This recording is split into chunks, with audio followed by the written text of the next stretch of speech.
basiphulisa thina sisebenzela bona ngaphandle kwabo basilutho samaphoyisa. Yipho-ke babuye badimande kakhulu nje premium. Bafune lokhu asikwazi ukuthi cha ngoba sisebenzela bona. Kufuna sikwenze. Sibonge kakhulu-ke ngokuthi babe khona la namhlanje. Premium utshwala usukhulumile ngabo. Bangithatha nongqongqoshe abaningi ekhathi kune-looting 2021 utshwala.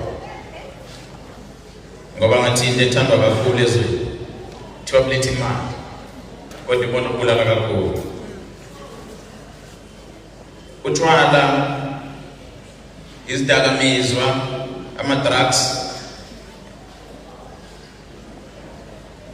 izona izinto ezisixake kakhulu samaphoyisa ezenza ukuthi ubugebengu bethu sikubone bunyuke kakhulukazi le ndawo esenayo. Igenge encane eningi idla ama-drugs. Ithina-ke kufanele senze isiqiniseko sokuthi lama-drugs awafiki la emphakathini ngoba kufanele siyovala lapha emceleni la eqhamuka khona kwibhodi. Utshwala premium obugcwele mningi kakhulu indawo ezidayisa utshwala la endaweni yaseNandi eMahodi.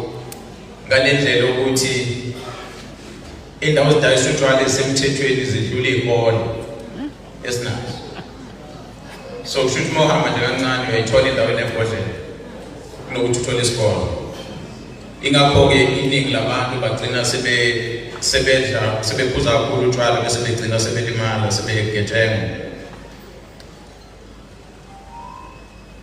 Into esinenkinga ngayo kakhulukazi endaweni esakhele kuyona ikakhulukazi eMahodi. Abantu premium bahlukunyezwa indawo yokuhlala abahleli kuyona. Izindlu abahlala kuzona aziphephile, indawo abahlala kuzona zinama-light, indawo abahlala kuzona zinayimigwaqo. Kanti kakhulukazi iningi labantu abala kule ndawo abasebenzi.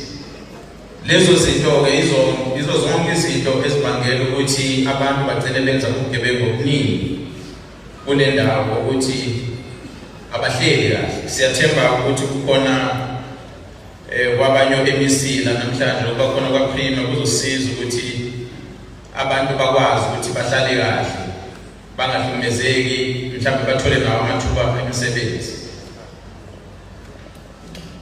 Uma sibheka amacala premium enzekile kule ndawo yethu yala eNanda, ikakhulukazi uma siyazi ukuthi i-crime sibheka ikota nekota. Ngoba ukuthi ama-stats lawa kade khishwa ungqongqoshe amaphoyisa umphakathi uyakwazi. Ngifuna ukuhlehla kancane ngibonise ukuthi kusukela ngo-April njengoba samaphoyisa sohulumeni unyaka sokuqala ngo-April size sokuqeda ngoMarch olandelayo. Kusukela ngo-April kuze kube uJanuwari njengamanje kule nyanga esiphuma kuyona.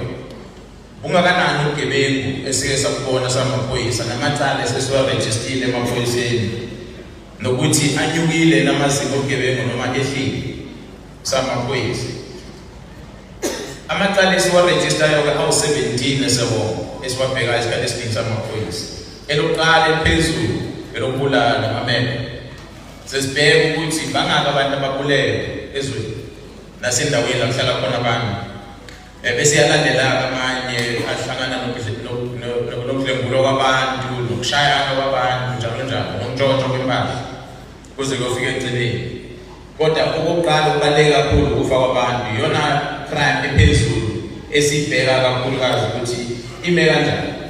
Uma sibheka ukusukela ngo-April kunyaka odlule kuze kuzofika kuphela kwaJanuwari endaweni yase-province yethu yaKwaZulu-Natal esiyonke, amacala esisawavula lapho khona abantu masiwaqhathanisa namacala ayikhona kulo nyaka owaphela u-2023 ngesikhathi esifanayo.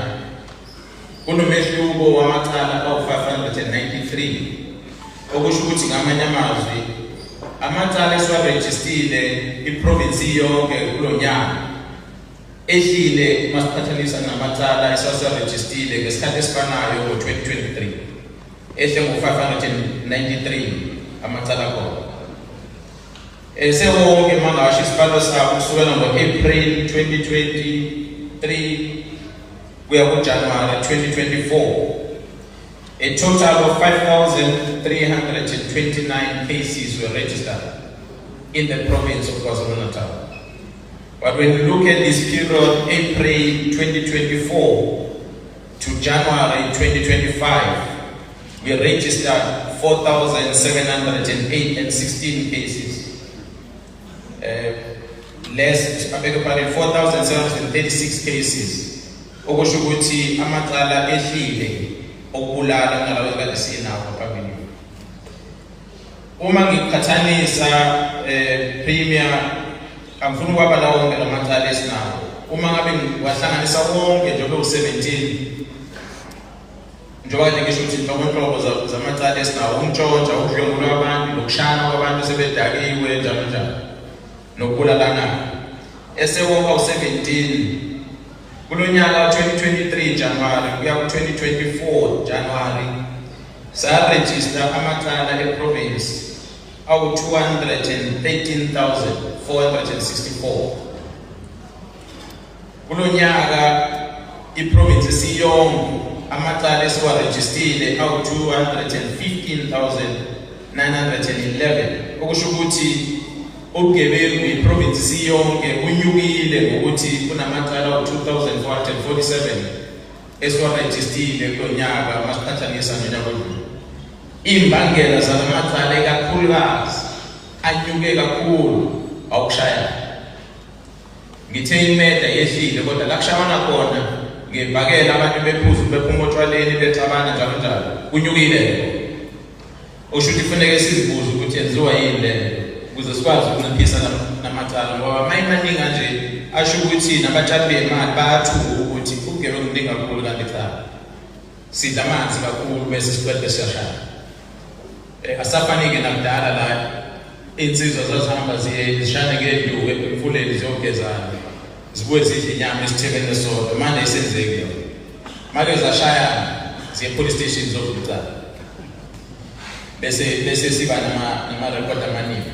Uma ngibuya ngiza eNanda ngisondela eNanda njengoba siyilana ngisabahlali baseNanda ngibheka ukubulala kwabantu nakhona eku17 esewonke kodwa phezulu amameda.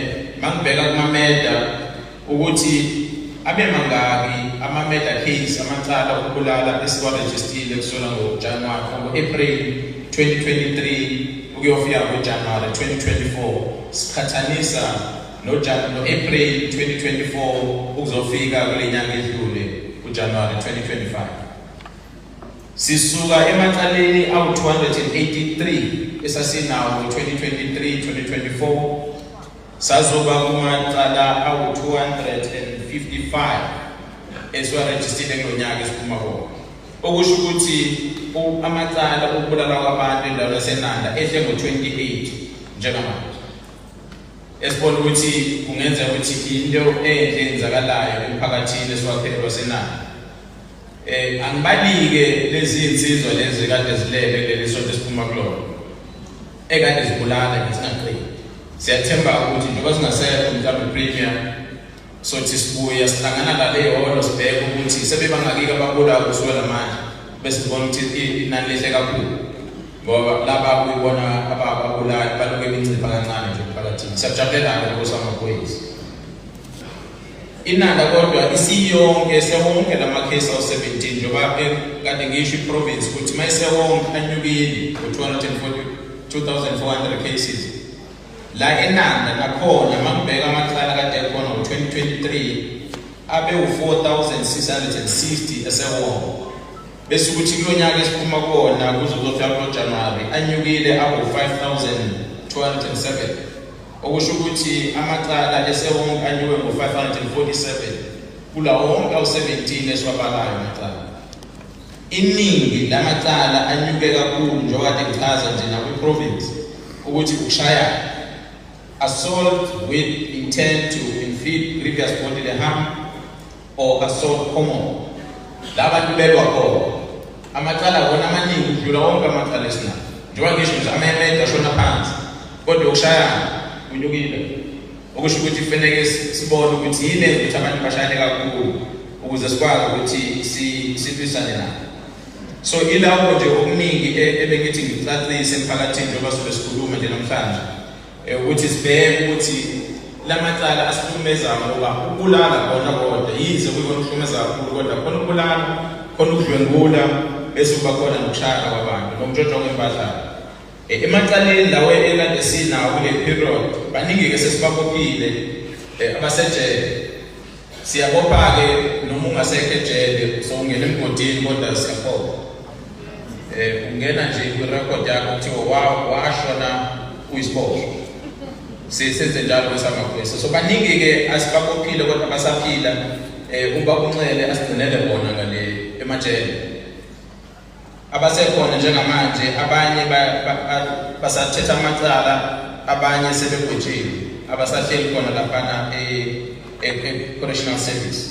So service nabo namacala njengamanje abasahleli lapha nabawu-15 ababulali basenanda abasesitokisini njengamanje abakwazile-ke bona ukuthi bamele amalungelo abo ukuthi bangalwisani namaphoyisa ukuze bangaboshwa.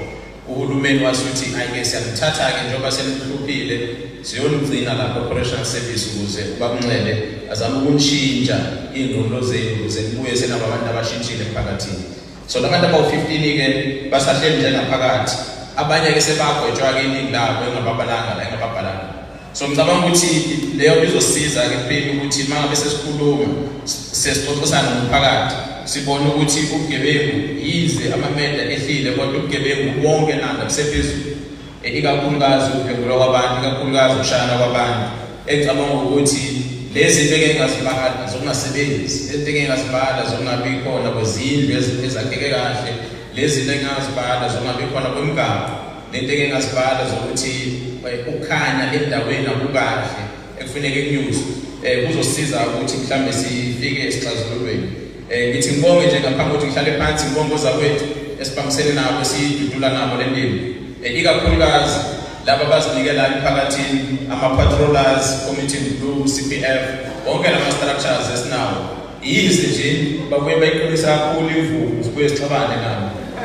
Kodwa bona bayasiza ngoba la iphosekela kupha khona libopha ngoba kukhona ilunga lomphakathi elithinta iphoyisa lathi naba kana bese liyafika iphoyisa njengoba belele nje nge-weekend friend ngabe bengewona lomphakathi bese ngesibashona. So ngithi umphakathi akushayele izandla ngalokho ngoba wenza umsebenzi. Ngiyabonga kakhulu.